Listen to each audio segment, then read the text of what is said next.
Hello guys, welcome to झांसर academy for IAS. हम करने जा रहे हैं गाइस हमारी मेंस की आंसर राइटिंग सीरीज, मतलब मेंस के प्रीवियस ईयर क्वेश्चन का एनालिसिस। और आज हम देखेंगे general studies paper 2 Indian polity section से एक क्वेश्चन। मैं उम्मीद करती हूँ गाइस आप लोगों ने इस क्वेश्चन को अटेम्प्ट किया होगा और एक बहुत अच्छा आंसर भी फ्रेम किया होगा।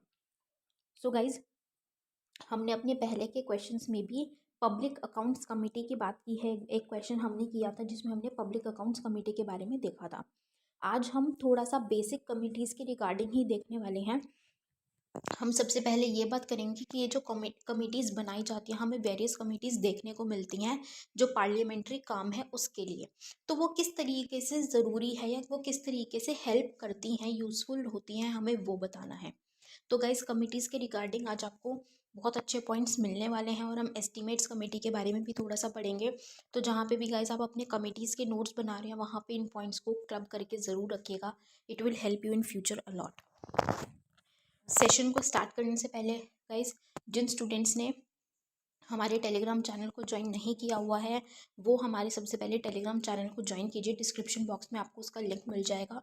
उसका बेनिफिट ये होगा कि आपको वहाँ पे सारी पीडीएफ्स, जो भी हमारे लेक्चर्स आते हैं, चाहे वो करंट अफेयर्स के हैं, चाहे ये मेंस जो प्रीवियस ईयर क्वेश्चन एनालिसिस हम करते हैं इसके, या हमारे प्रीलिम्स की डेली प्रैक्टिस सीरीज़ के हैं, आपको सभी की पीडीएफ्स फ्री ऑफ कॉस्ट मिल जाए करेंगी वहाँ पे।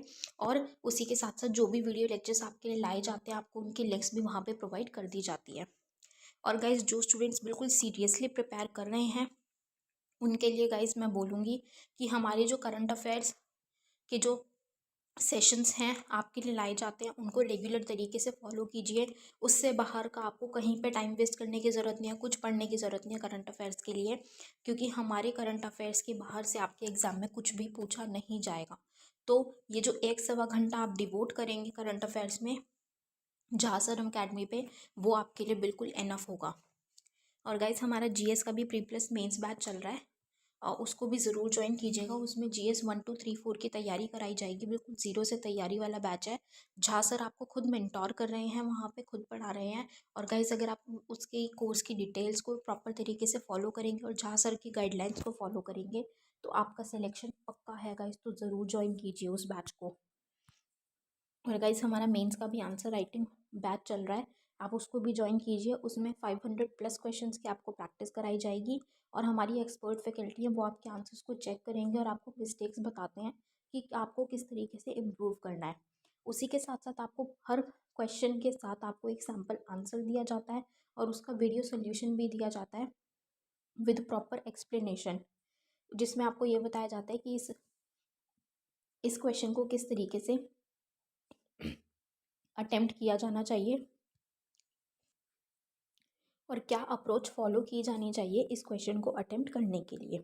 सो गाइज, अगर आप बिल्कुल सीरियसली प्रिपेयर कर रहे हैं सिविल सर्विसेज के लिए तो आप इन बैचेस को ज़रूर ज्वाइन कीजिए। ज्वाइन करने के लिए आप नीचे दिए गए नंबर 9713282838 पे व्हाट्सएप कीजिएगा। आपको इन कोर्सेज़ की सारी डिटेल्स मिल जाएंगी और आप कोर्सेज़ को ज्वाइन कर सकते हैं। तो चलिए गाइज, अपना आज का सेशन स्टार्ट करते हैं। हमारा क्वेश्चन है, why do you think the committees are considered to be useful for parliamentary work? Discuss in this context the role of the estimates committee. आप क्या सोचते हैं कि समितियां संसदीय कार्य के लिए उपयोगी मानी जाती हैं? इस संदर्भ में प्राक्कलन समिति की भूमिका की विवेचना कीजिए। ये question guys GS2 Indian polity section से लिया गया और ये क्वेश्चन यूपीएससी ने 2018 में पूछा था। तो गाइस, जब हम इस क्वेश्चन की बात करते हैं तो इस क्वेश्चन को 2 पार्ट्स में डिवाइड किया गया है। डिवाइड करके हमसे पूछा गया है 2 पार्ट्स में। पहले में हमें क्या बोला गया है कि जो ये कमिटीज़, वेरियस कमिटीज़ हमें देखने को मिलती हैं, तो ये जो कमिटीज़ बनाई जाती हैं ये पार्लियामेंट्री वर्क के लिए, संसदीय जो संसद के कार्य होते हैं उनके लिए किस तरीके से यूज़फुल होती हैं, उपयोगी होती हैं। ठीक है, तो ऐसा क्या है, किस लिए ये इतनी यूज़फुल मानी जाती हैं, राइट। तो हमें बेसिकली कमिटीज़ का क्या काम होता है और वो पार्लियामेंट्री वर्क के लिए किस तरीके से बेनिफिशियल होती है, हमें वो बताना है अपने क्वेश्चन के फर्स्ट पार्ट में। सेकंड पार्ट में हमें ये बताना है कि एस्टीमेट कमेटी क्या है और उसका रोल क्या है, हमें इसी कॉन्टेक्स्ट में कमेटीज़ में पार्लियामेंट्री वर्क के रिगार्डिंग एस्टीमेट कमेटी के बारे में बताना है। तो हम गाइस थोड़ा सा कमेटीज़ के बारे में कि कमेटीज़ किस लिए बनाई जाती हैं हम थोड़ा सा उसका इंट्रोडक्शन में बताएंगे, और मेन पार्ट में हम अपने दोनों क्वेश्चंस को कि कमेटीज़ किस तरीके से यूज़फुल होती हैं, और एंड उसके बाद हम एस्टीमेट कमेटीज़ के बारे में एक्सप्लेन करेंगे और अपने आंसर को फिनिश करेंगे। तो चलिए गाइस अपना आंसर स्टार्ट करते हैं। तो जो पार्लियामेंट की जब हम बात करते हैं, तो जो पार्लियामेंट के फंक्शंस है गाइस वो बहुत मतलब ऐसा नहीं है कि कुछ गिने चुने हम कह सकते हैं कि सिर्फ ये काम है पार्लियामेंट के, संसद के, या इस तरीके से काम होगा, ठीक है, ऐसा नहीं है।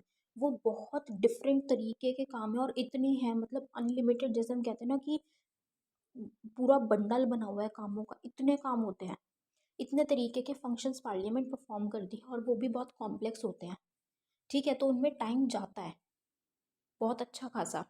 तो जो लेजिस्लेटिव मेजर्स है, जो दूसरे मैटर्स हैं, सभी के सभी को, मतलब हर एक मैटर को लेके पूरी की पूरी डिटेल स्क्रूटिनी करना पॉसिबल ही नहीं है पार्लियामेंट के लिए, क्योंकि ना तो पार्लियामेंट के पास इतना टाइम है और ना ही इतनी एक्सपर्टीज़ है कि वो हर एक मैटर पे बिल्कुल बारीकी से उसके बारे में देखे।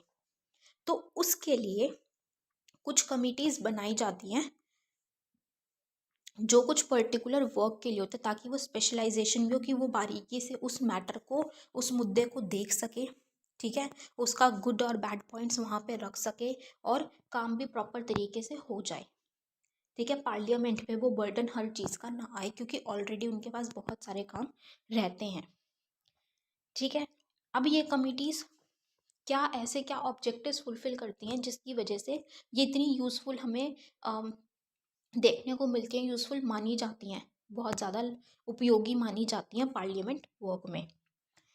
First, these help parliament in managing it's business in a better way. कि जो संसद की हम बात करते हैं, तो ये क्या करती है, पार्लियामेंट को अपना काम या अपना बिजनेस एक प्रॉपर तरीके से करने में मदद करती हैं। जैसे कि पार्लियामेंट को हर चीज़ पे डिटेल में स्क्रूटिनी करने की, हर चीज़ को बारीकी से देखने की ज़रूरत नहीं है, वो काम इनके लिए कमेटीज़ कर देती हैं, राइट। और वो भी एक्सपर्टाइज पर्सन्स वहाँ पे रखे जाते हैं कि हर कमेटी को उस तरीके का मैटर एक प्रॉपर दिया जाता है जहाँ पे उसके रिगार्डिंग ही स्पेशलाइज्ड पर्सन्स को रखा गया होगा। तो एक एक्सपर्टाइज भी मिल जाती है और पार्लियामेंट का टाइम भी बच जाता है, तो उसका काम जो है, उसका बिजनेस प्रॉपर तरीके से वो कर पाती है। It is easier to examine a topic in depth by a committee of 30 than by an assembly of 700। क्या बोला गया है कि क्योंकि किस तरीके से वो इजी बनाते हैं, क्योंकि एक टॉपिक को एग्जामिन करना, उसकी उसकी जांच करना, बारीकी से देखना, एक 30 मेंबर की, 30 लोगों की कमेटी के लिए इजी है, बजाय कि 700 लोगों की पूरी एक असेंबली के। तो इसीलिए कमेटीज़ हमें यहाँ पे ज़रूरी देखने को मिलती है, कमेटीज़ इतनी यूज़फुल समझी जाती हैं।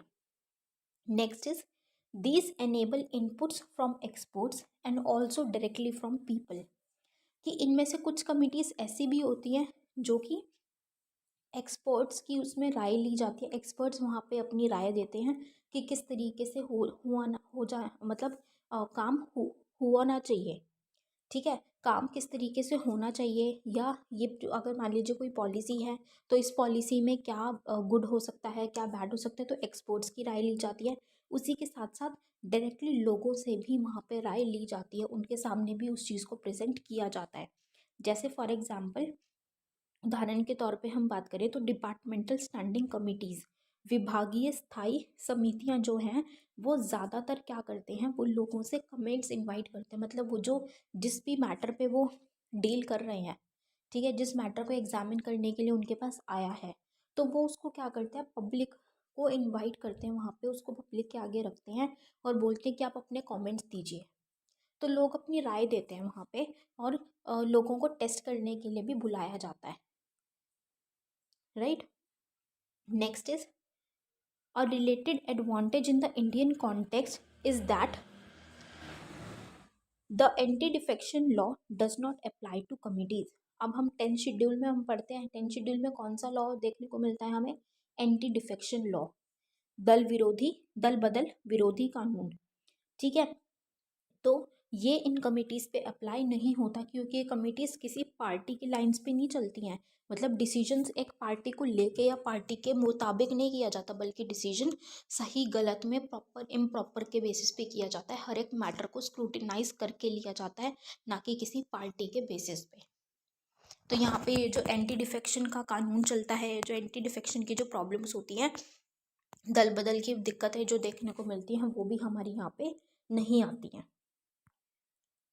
Next is, these committees allow members to focus on some specific areas and build their expertise. अब ये कमिटीज़ क्या हेल्प करती हैं कि जो मेंबर्स हैं, मान लीजिए कि जो कमिटी है, ठीक है, तो उसको पर्टिकुलर मान लीजिए एक एरिया से रिलेटेड मैटर्स दिए गए हैं, तो वहाँ के जो मेंबर्स हैं वो स्पेसिफिक एरियाज़ पे ही काम करते हैं, फोकस करते हैं, और अपनी एक्सपर्टाइज भी उनकी उन्हीं स्पेसिफिक एरिया से रिलेटेड होती है। तो वो जो कहते हैं ना कि बारीकियाँ देखना हर मैटर में, तो वो उस मैटर में बारीकियों से और अपनी एक्सपर्टाइज से वहाँ पे काम कर पाते हैं। और इससे जो है स्क्रूटिनाइज जो इश्यूज़ हैं, मतलब जो इश्यूज़ हैं, जो भी दिक्कतें हैं या जो मुद्दे हैं, वो उनको प्रॉपर तरीके से उनको भांप पाते हैं और उनकी जो कहते हैं ना बारीकियों से देख पाते, स्क्रूटिनाइज कर पाते हैं, एग्जामिनेशन उन मुद्दों की प्रॉपर तरीके से कर पाते हैं। तो उसका क्या है, उसको पार्लियामेंट को वहाँ पे टाइम वेस्ट करने की, अपनी एक्सपर्टाइज को वहाँ पे लगाने की ज़रूरत नहीं पड़ती, एक्सपर्ट्स को अपॉइंट करने की। वो काम उनके लिए कमिटीज़ करके देती हैं। Next is, they keep on unremitting vigil over government expenditure and performance. अब कमिटीज़ क्या भी करती हैं कि जो सरकार की एक्सपेंडिचर होती हैं, जो सरकार की परफॉर्मेंस है, मान लीजिए जो वो पॉलिसीज़ लेकर आए हैं, तो उन पॉलिसीज़ पे किस तरीके से काम किया जा रहा है, उस पे अगर पॉलिसी पे जितना अमाउंट बोला गया है सरकार ने कि हम इतना अमाउंट यहाँ पे इन्वेस्ट करेंगे, मान लीजिए अगर फॉर एग्जांपल हेल्थ का है, कोई हेल्थ रिलेटेड स्कीम या पॉलिसी लाई गई है, उस पे सरकार ने बोला कि हम इतना पैसा इस हेल्थ स्कीम पे लगाएंगे, इतना एक्सपेंडिचर किया जाएगा, तो वो प्रॉपर तरीके से सरकार कर रही है या नहीं कर रही है, या कुछ घपला चल रहा है। जैसे हम करप्शन की बात करते हैं, भ्रष्टाचार हो रहा है कि पैसा तो बोला जा रहा है कि फॉर एग्जांपल 100 रुपये निकाले जा रहे हैं कि 100 रुपये का एक्सपेंडिचर इस स्कीम पे किया जा रहा है, एक एग्जाम्पल के तौर पे मैं बोल रही हूँ, 100 रुपये का एक्सपेंडिचर किया जा रहा है, लेकिन उस 100 रुपये में एक्चुअल में उस प्रोग्राम पे कितना लगाया जा रहा है, सिर्फ 15 से 20 रुपये। तो क्या फ़ायदा उसका? तो वही चीज़ देखने के लिए कौन है, ये कमिटीज़ ही हैं जो उनको उनके ऊपर एक निगरानी रखती हैं, एक नज़र रखती हैं और एक चेक रखती हैं उन पे, जिससे कि सरकार भी क्या रहती है, थोड़ी सी सतर्क रहती है कि हमें ये गलत काम नहीं करना, हमें जो एक्सपेंडिचर है वो जितना बताया गया है, जिस पॉलिसी के लिए जितना रखा गया है उतना एक्सपेंडिचर किया जाए, वो परफॉर्मेंस बरकरार की रखी जाए जितनी हमने कमिट की है लोगों को। और ये जैसे for example public accounts committee वो काम करती है कि गवर्नमेंट के एक्सपेंडिचर को एग्जामिन करती है कि किस तरीके से एक्सपेंडिचर किया है सरकार ने और कहाँ पे कितना एक्सपेंडिचर एक्चुअल में किया गया है, राइट। तो ये हमने किसकी बात की गाइस, अपने क्वेश्चन की फर्स्ट पार्ट की, जो था कि ये कमिटीज़ इतनी यूज़फुल क्यों मानी जाती हैं पार्लियामेंट्री वर्क के लिए, जो संसदीय कार्य होते हैं उनके लिए इतनी उपयोगी क्यों मानी जाती है। तो हमने उसके पॉइंट्स पढ़े कि ये क्यों मानी जाती है इतनी इम्पॉर्टेंट। अब हम बात करेंगे अपने क्वेश्चन के सेकेंड पार्ट की, दैट इज़ एस्टीमेट्स कमिटी। हमें एस्टीमेट्स कमेटी के रोल के बारे में बताना है। तो अब उसके रोल के बारे में बताने से पहले हम थोड़ा सा उसके एस्टीमेट कमेटी के बारे में एक दो लाइन बता के हम थोड़ा सा उसके रोल के बारे में फिर बात करेंगे। तो एस्टीमेट्स कमेटी क्या है? एस्टीमेट्स कमेटी में 30 सदस्य हमें देखने को मिलते हैं जो कि सिर्फ और सिर्फ लोकसभा से ही होते हैं। जैसे कि अगर हम बात करें पब्लिक अकाउंट्स कमेटी की, तो पब्लिक अकाउंट्स कमेटी में दोनों ही हाउसेस से हमें मेंबर्स देखने को मिलते हैं, लोकसभा से भी और राज्यसभा से भी। हमने बात की थी अपने लास्ट क्वेश्चन में, जब हमने पब्लिक अकाउंट्स कमेटी के बारे में क्वेश्चन देखा था, तो पब्लिक अकाउंट्स कमेटी में 15 मेंबर्स लोकसभा से लिए जाते हैं और 7 मेंबर्स राज्यसभा से लिए जाते हैं, 22 मेंबर्स उसमें हमें देखने को मिलते हैं। बट कंपैरेटिवली अगर हम एस्टिमेट्स कमेटी की बात करें तो एस्टिमेट्स कमेटी में 30 मेंबर्स होते हैं, और वो 30 के 30 मेंबर्स ही लोकसभा से लिए जाते हैं, राज्यसभा से एक भी मेंबर नहीं होता वहाँ पे। इसका मेन एजेंडा क्या होता है, मुख्य इसका काम क्या होता है, बेसिकली क्यों सेटअप की जाती है एस्टीमेट कमेटी, ताकि ये उन एस्टीमेट्स को एग्जामिन करे, देखे, ठीक है, उनका नाप तोल करे जो कि बजट में दिए गए हैं।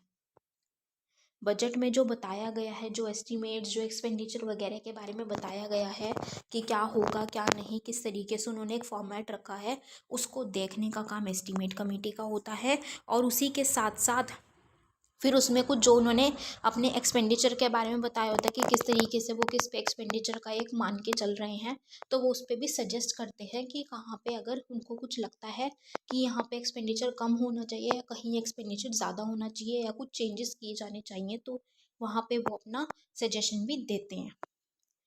It suggest alternative policies in order to bring about the efficiency in economy administration. उसी के साथ साथ एस्टीमेट कमेटी का काम क्या भी होता है कि वो कुछ पॉलिसीज़ को भी, जैसे मान लीजिए अगर एक पॉलिसी के बारे में बताया गया है सरकार के द्वारा, लेकिन एस्टीमेट कमेटी के जो मेंबर्स हैं उस पूरी कमेटी को ऐसा लगता है कि इस पॉलिसी के बजाय अगर इसमें कुछ चेंजेस करके या इस पॉलिसी के बजाय अगर ये पॉलिसी लाई जाए तो वो ज़्यादा इफ़ेक्टिव, ज़्यादा कारगर होगी और ज़्यादा हमारी इकोनॉमी के लिए अच्छी रहेगी, तो वहाँ पे वो उसको सजेस्ट करते हैं कि आप ये पॉलिसी ला सकते हैं। Next, it brings to the notice of the parliament the ineffectiveness of the policy and need for changes in policy, कि ये पार्लियामेंट के नेतृत्व नोटिस में ये चीज़ भी लेके आती है, पार्लियामेंट के ध्यान में लेके आती है कि अगर कोई पॉलिसी मान लीजिए वो ठीक तरीके से नहीं चल रही या प्रॉपर तरीके से अप्रभावी है, मतलब वो ठीक है, जितना प्रभावकारी उसको समझा गया था वो उतनी प्रभावकारी साबित नहीं हो रही है, तो उसमें अगर चेंजेस किए जाने चाहिए तो उसके बारे में भी एस्टीमेट्स कमेटी पार्लियामेंट को बताती है, उसके नोटिस में ये बात लेकर आती है और उसको सजेशंस प्रोवाइड करती है इसके रिगार्डिंग भी।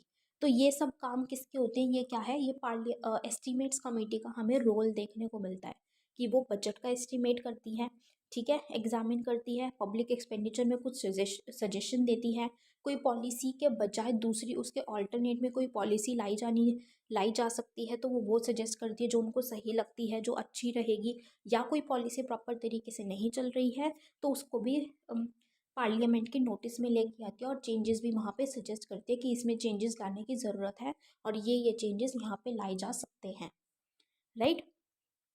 अब बेशक से रोल तो है, बहुत अच्छा रोल एस्टीमेट्स कमेटी का हमने देखा, लेकिन जो इसका रोल है उसकी जो इफ़ेक्टिवनेस या हम बोले प्रभावशीलता को थोड़ा सा सीमित कर दिया गया है, लिमिटेशंस है, मतलब कुछ लिमिट कर दी गई है कि वो इतने तरीके से इफ़ेक्टिव तरीके से काम नहीं कर पाती। क्यों? उसके कुछ रीजंस हैं। First, it can not question the policy laid down by the parliament. अब जैसे हमने बात की कि ये बजट को एस्टिमेट करती है, बजट को एग्जामिन करती है, ठीक है, कोई पॉलिसी लाई गई है तो वो उसका ऑल्टरनेटिव बताती है, पॉलिसी प्रॉपर काम नहीं कर रही है तो उसको पार्लियामेंट के नोटिस में लेके आती है, लेकिन वो बेशक से बताती है, वो क्या करती है, वो सजेशन देती है, वो ये नहीं कहती कि अरे आप ये पॉलिसी क्यों लेकर आए हो, ये पॉलिसी तो ऐसी है, इसमें तो ये हो जाएगा, नो, वो उसको क्वेश्चन नहीं कर सकती पॉलिसी को जो पार्लियामेंट लेकर आई है, वो सिर्फ वहाँ पे अपनी सजेशंस की ये पॉलिसी में ये फॉल्ट्स हो सकते हैं तो आप इसकी बजाय ये पॉलिसी अडॉप्ट की जा सकती है, वो सिर्फ वो सजेशन दे सकते हैं, क्वेश्चन नहीं कर सकते, ठीक है। Next, it examines the budget estimates only after they have been voted by the parliament and not before that. अब जो हमने बात की थी कि जो बजट है वो बजट को एग्जामिन करती है, बजट में जो एस्टिमेट्स दिए गए हैं उनको एग्जामिन करती है एस्टिमेट्स कमेटी, लेकिन वो बजट का एस्टिमेट्स को कब एग्जामिन करती है, वो जब पार्लियामेंट ने उसके ऊपर वोट डाल दिया है, मतलब पार्लियामेंट की तरफ से वो पास हो चुका है, उसके बाद ही एस्टिमेट्स कमेटी के पास वो एग्जामिन करने के लिए आती है, उससे पहले नहीं आती। तो उससे क्या होता है, जब पार्लियामेंट ने पास ही कर दी तो उसके बाद जो सजेशंस दिए जाते हैं एस्टिमेट्स कमेटी के द्वारा, वो बहुत रेयर होता है कि उनको माना जाएगा, क्योंकि वो पहले से ही पार्लियामेंट में पास हो चुकी है, तो उसका कोई ज़्यादा मतलब नहीं रहता। Last is its recommendations are advisory and not binding on the ministries, कि जैसे हमने बात की थी कि अब वो जो पॉलिसी के बारे में अगर बताएगा तो वो सजेशन दे सकता है, वो क्वेश्चन नहीं कर सकता। तो वही चीज़ है कि जो इसकी रिकमेंडेशंस है, जो ये सिफारिश देते हैं, सलाह देते हैं, वो सिर्फ एडवाइजरी नेचर की होती है, वो बाध्य नहीं होती मिनिस्ट्रीज़ पे, बाइंडिंग नहीं होती, वो सिर्फ सजेशन देते हैं। वो बाइंड उन मिनिस्ट्रीज़ के लिए नहीं है कि वो उनको माननी ही माननी पड़ेगी, ऐसा नहीं होता, right. So this was all for this question, guys. I hope you all have liked this analysis. Guys, अपना फीडबैक हमारे साथ कमेंट सेक्शन में ज़रूर शेयर कीजिएगा. So with this we end up this lecture today, guys. Thank you so much. Have a great day ahead. Jai Hind.